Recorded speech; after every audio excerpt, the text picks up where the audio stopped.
Members of the media, we were John. our invitation to attend this media conference. Mr. Jagdev Singh, attorney at law, Mr. Kyle Taklal Singh, Mr. Christian J. Williams, attorney at law also, Mr. Taklal Singh is an attorney at law, and Ms. Karina Singh, attorney at law, are assisting me in representing 4 contractors, namely Calcu Limited, T.N. Ramnath and Company, Motilal Ramit and Sons Contracting Limited, and Fidesz Limited. We have asked you to come here this morning because we wanted to respond to public statements made by Minister Stuart Young and other members of the government in respect of the claims filed by our clients against EMBD and the counterclaims filed against them by EMBD. The proceedings in these matters have been very voluminous, and it has been impossible to read all of the documents and to study all of them during the period of time since my retention in these matters. Having regard, however, to what I have read, it is clear to me that based on my preliminary research on the law, there is a major misconception of the legal basis of the claims.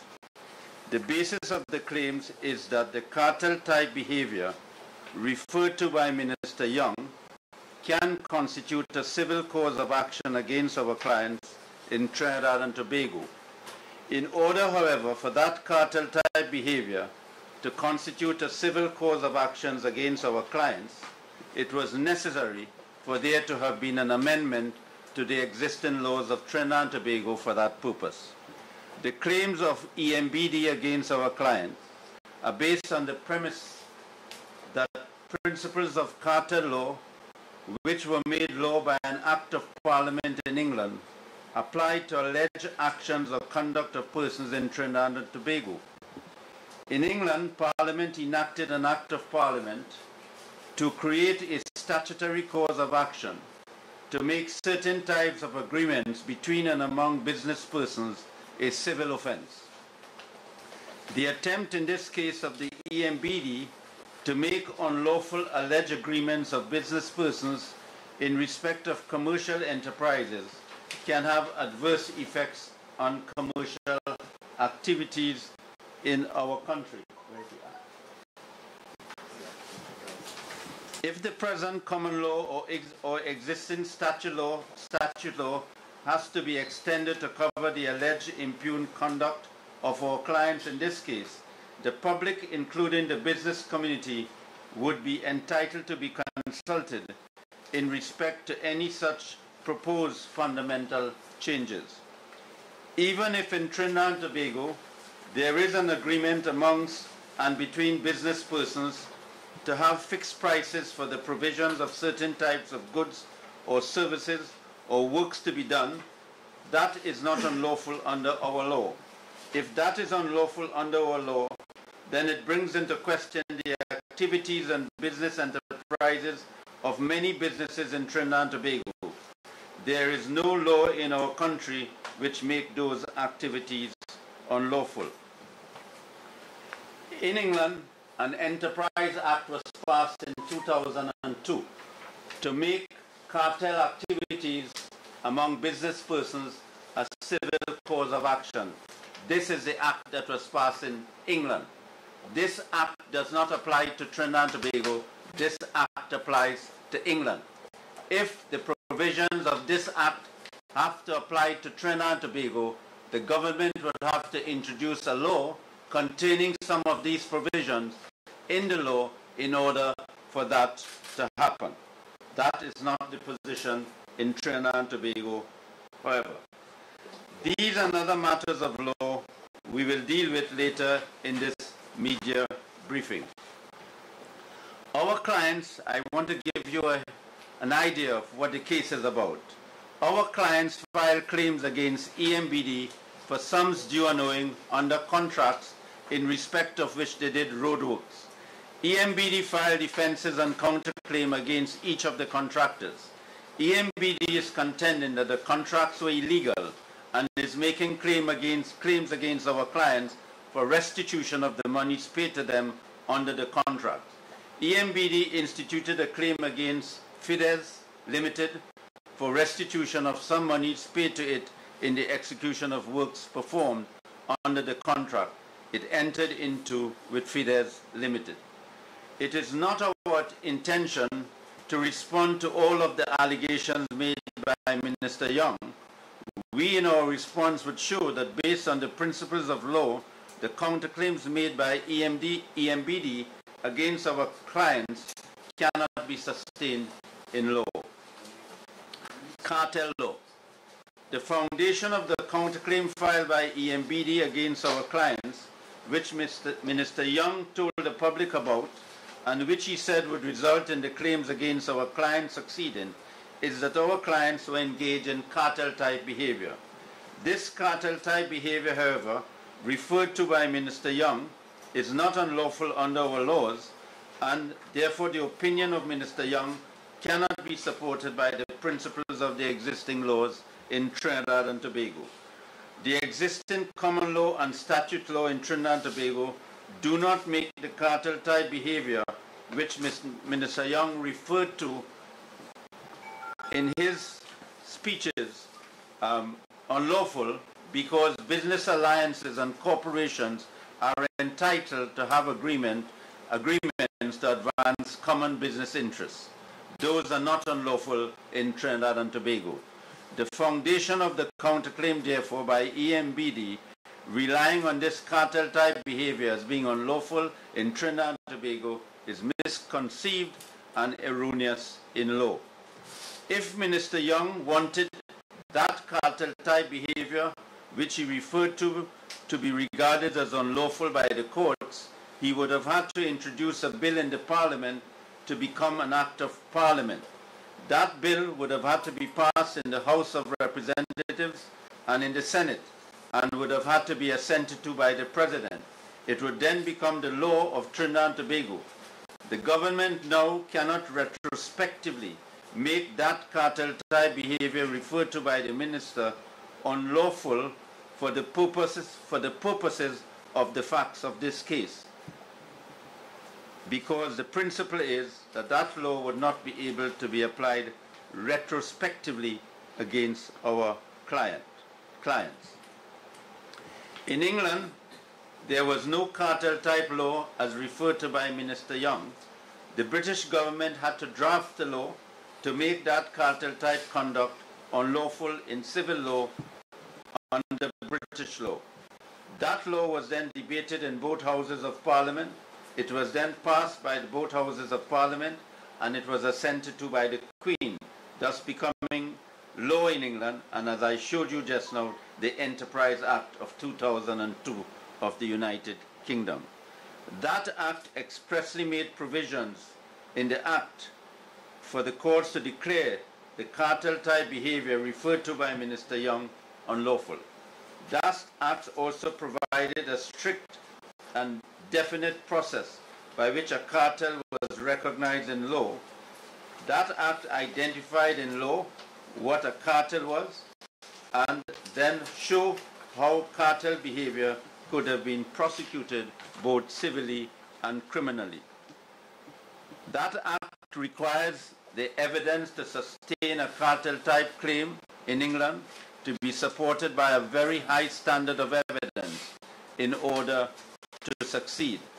The courts in England have consistently demanded that in order to establish a cause of action involving such cartel-type behavior, the evidence has to be supported by cogent and the evidence has to be cogent and compelling to support the cause of action.